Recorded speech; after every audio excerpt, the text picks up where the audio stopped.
Mambo 10 ya kumfanya mtu ajutie kukupoteza katika maisha yake. Naitwa Frank Mavura, ni mwandishi wa habari na rafiki yako katika maisha.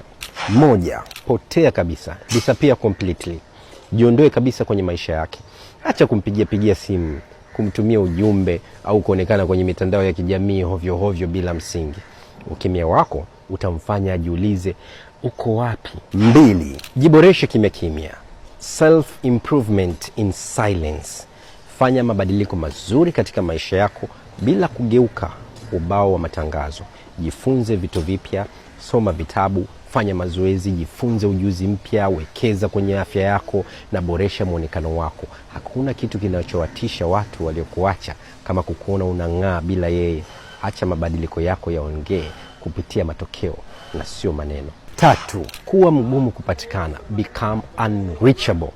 Usiruhusu kila mtu akupate kiurahisi. Jenga mipaka na onesha kuwa huna muda wa mambo ya kijinga. Ukionekana kuwa na maisha yenye shughuli nyingi na furaha, ataanza kujiuliza, hivi nilikuwa na nafasi kubwa kwenye maisha yake kweli? Au mimi ndo nilikuwa nampotezea muda? Na click kwenye akili yake. 4. Acha aone mafanikio yako. Let them see you winning. Onesha mafanikio yako kwa njia ya kistaarabu. Iwe ni katika kazi, biashara au maisha binafsi. Hakikisha unasherehekea hatua zako bila kuonekana unajigamba. Ukifanikiwa bila yeye, hiyo ni ishara kuwa hakuwa na mchango mkubwa kama alivyodhani. 5. Usioneshe kinyongo. Show no resentment. Jitahidi kuonesha ukomavu na utulivu wa kihisia. Usioneshe hasira au chuki. Badala yake jitahidi kuwa mchangamfu na mwenye amani. Akiona kuwa hujaumia kama alivyotarajia, itamuumiza zaidi. 6. Onesha furaha ya kweli na ukomavu wa kiakili na kihisia. Furaha ya kweli huonekana machoni na kwenye tabia. Jifunze kufurahia maisha yako bila kumtegemea mtu yoyote. Usionekane ni mwepesi wa kuguswa au kuvunjika moyo. Waliokomaa huwa hawalalamiki kwenye status. Wanabadilika kimya. Ukionekana umetulia na una furaha, ataanza kujiuliza kama kweli alikuwa na umuhimu kwako. 7. Asikie kuhusu maisha yako kutoka kwa wengine. Let them hear about you, not from you. Usitoe habari zako moja kwa moja kwake. Acha watu wengine wampe habari zako.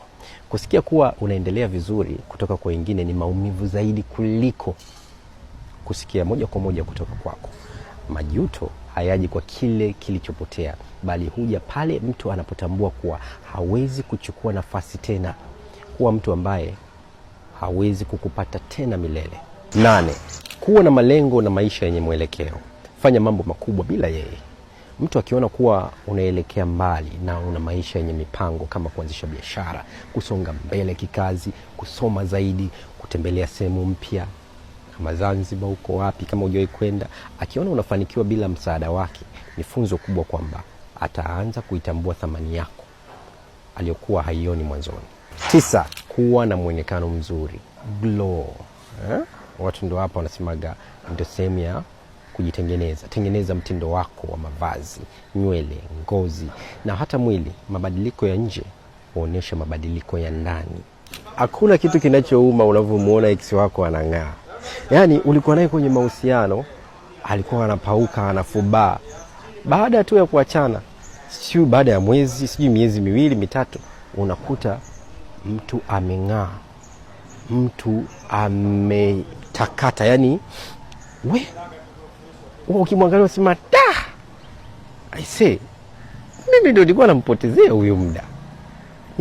Acheni na hiyo kitu. Hivi shaikukuta hii kitu. 10. Kuwa na furaha katika mahusiano mapya.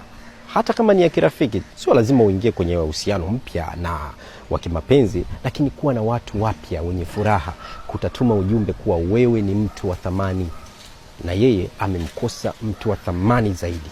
Yote haya yanajengwa katika msingi wa kujithamini na kujiboresha. Lipi limekushinda kutekeleza? Na umetumia mbinu ipi kumkumbusha thamani yako? Niambie hapo chini kwenye comment.